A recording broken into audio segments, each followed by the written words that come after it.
So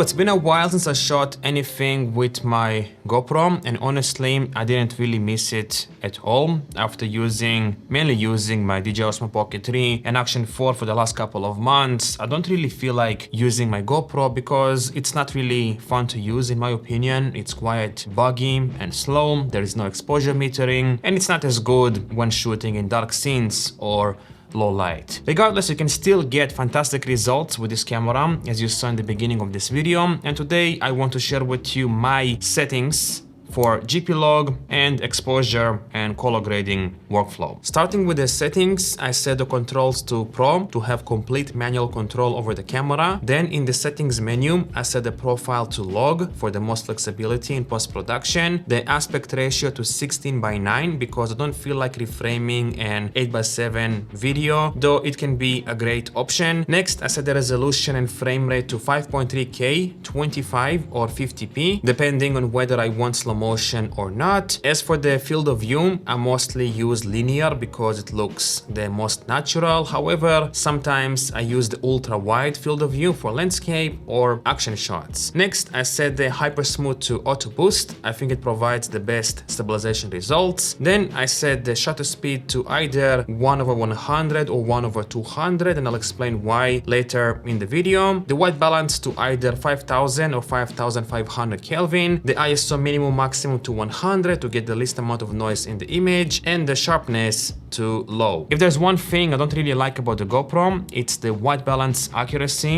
In my opinion, it's not really accurate at all. That's why I just left it at 5000 or 5500 Kelvin. If I would set it to like 6000 or 6500 Kelvin, the image would look really green and yellow and unnatural, so I just decided to skip it and fix everything I needed in post-production. Finally, in the video menu, I set the bit rate to high, the bit depth to 10 bit for the best possible image quality, and the anti-flicker to 50 Hz because I shoot in PAL. Now let's talk about exposure because it can be really tricky with this camera as there are no tools available to judge proper exposure. That's why I mainly relied on the rear display to see if I'm properly exposed or not. So first of all, I use these filters from Freewell to reduce reflections and also to keep the shutter speed as low as possible. From my experience, 1/200 shutter speed is the best compromise between natural motion blur and great stabilization performance. However, if the camera movement is really gentle, you can lower it to 1/100, but not lower than that unless you're planning to use a gimbal, in which case you can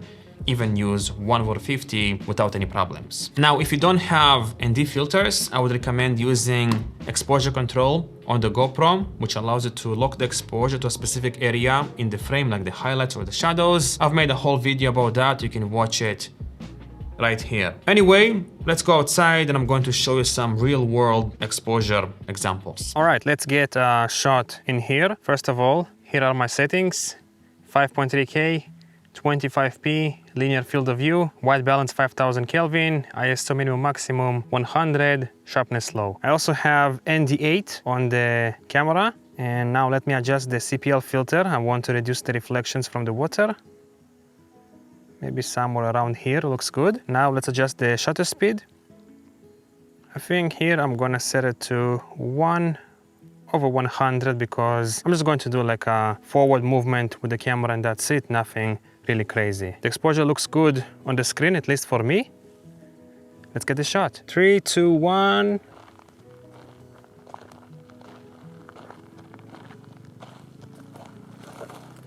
Now, if I didn't have any ND filters, although I would highly recommend them, I would set the shutter speed to automatic and expose with exposure control. To enable exposure control, you can tap and hold on the screen until a white box appears. Then you can drag the white box to the location you want the GoPro to auto expose to. In this case, I'm going to expose for the sky, but it looks a bit dark, so I'm going to overexpose by half a stop with EV compensation. Tap on the white box once more and now the exposure is locked.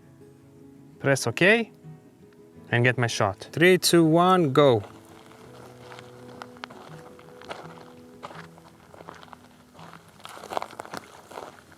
Here is another example, but in a darker environment. I'm gonna set the white balance to 5500 Kelvin, and I have ND8 on. Let's first adjust the CPL filter to reduce reflections as much as possible.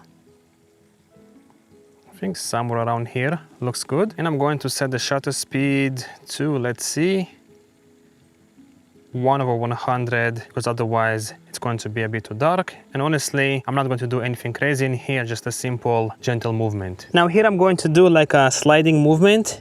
So 3, 2, 1.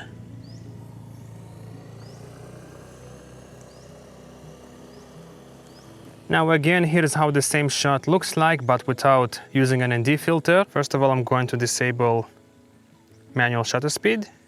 I'm going to enable exposure control.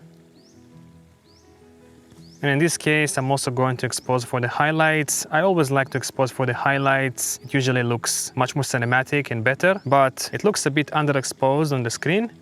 So I'm going to overexpose, I think by half a stop. Lock the exposure and click OK. 3, 2, 1.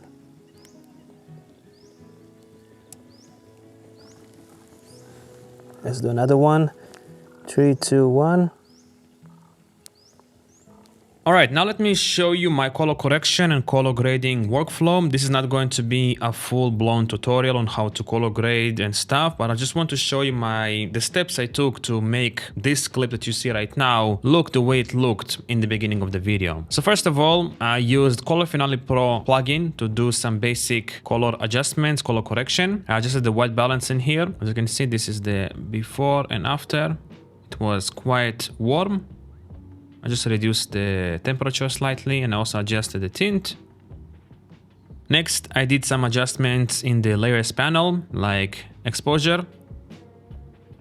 This makes quite big of a difference, and honestly, GP log is quite flatter compared to the flat color profile, and actually I like it because it provides more flexibility in post-production and also slightly higher dynamic range, but you can really push GP log all over the place. Anyway, I also did some further white balance adjustments in here with color wheels. Then I added more contrast with color curves, just like so, to create a bit more punch, and also added 50% of sharpness because I used low sharpness in camera. Before and after, before and after. Also, below this plugin, I added a color curves adjustment just to create a slight vignette around the ship. This is how it looks like. And this is the before and after. Before and after. Now, to color grade this clip, I used another plugin called Dehancer. I've been using it for about 2 months, I think, and I've been really loving it. If you want to quickly create like a film look with just pushing a couple of sliders, then this is definitely the plugin for you. It's not cheap. It's $450 for the full version and $200 for the light version, but it delivers fantastic results really quickly and efficiently. Let me quickly show you what I've done inside the plugin to make it look like this. So first of all, I use this tool in here to add some saturation. Then I use this tool to select my film stock. I used Kodak Supra 100 before and after. Then I use this tool in here to compress the highlights. This is the before and after. Then I use this tool in here to slightly adjust the exposure.